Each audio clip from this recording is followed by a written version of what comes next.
Do you guys want to go first? Yeah, so how can other servant leaders inspire others to join efforts in addressing homelessness?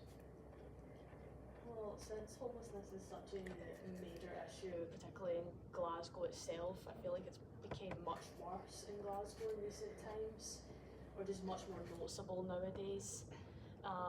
That it seems to be it can't just be one person trying to solve the issue. It needs to be multiple people at once. So having several different servant leaders would, if they work together to, oh, sorry, my brain went a bit there.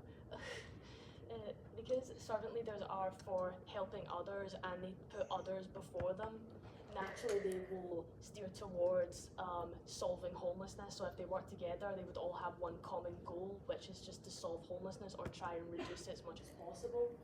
So having a big team of people that naturally serve, or that's just naturally in their nature, it would really reduce it like by a lot. Does anyone want to add to it? I think just by inspiring and motivating others around them.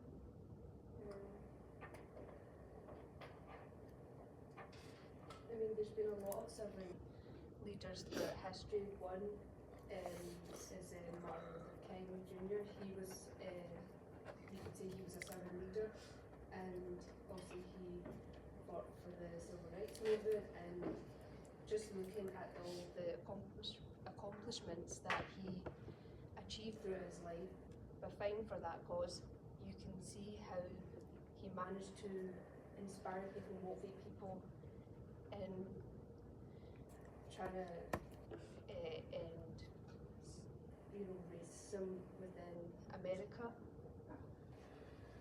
So Yeah? Okay, what's your next question? You guys. Next question. Yeah. Next question. I'm going to ask about the Finland House First scheme and how it implemented.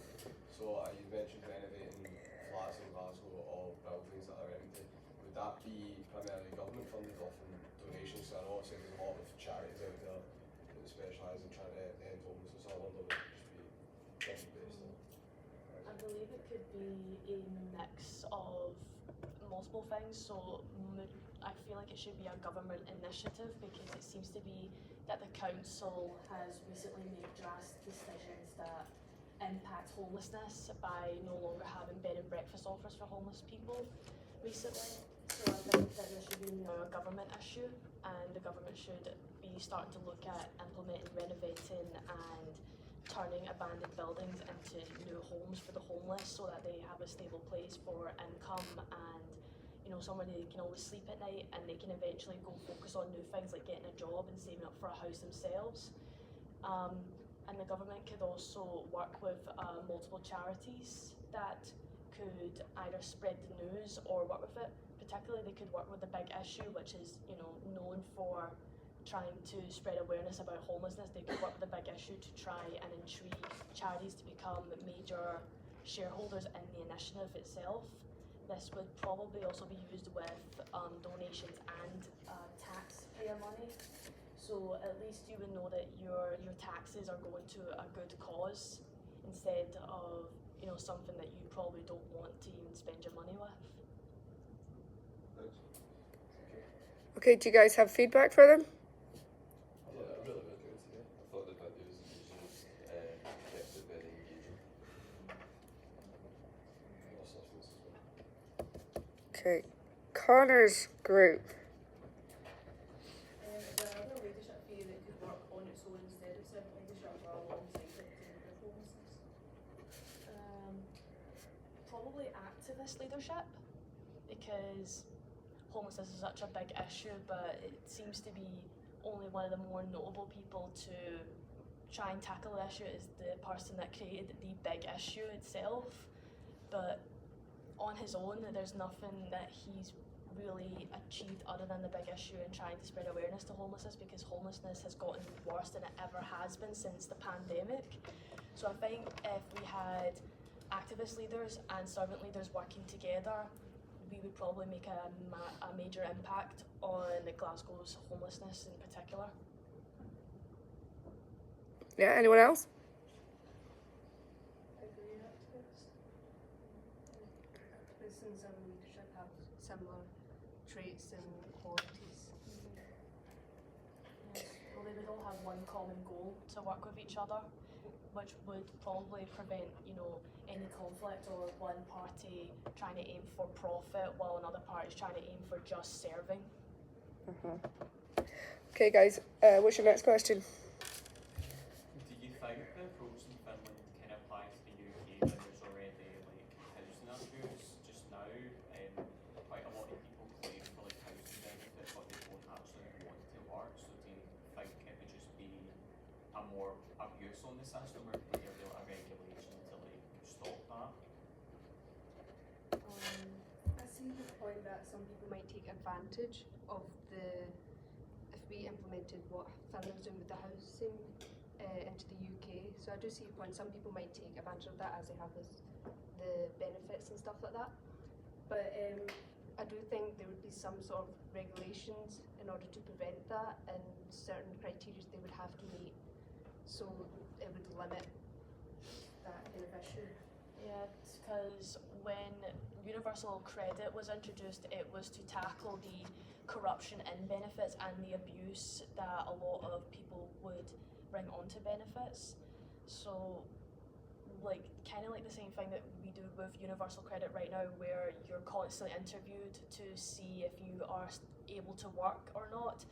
Try and boost the medication to try and make you able to function without, crippling pain or being unable to provide to others, and also regular checks to see if you are actually, striving to improve your conditions and trying to work or educate yourself.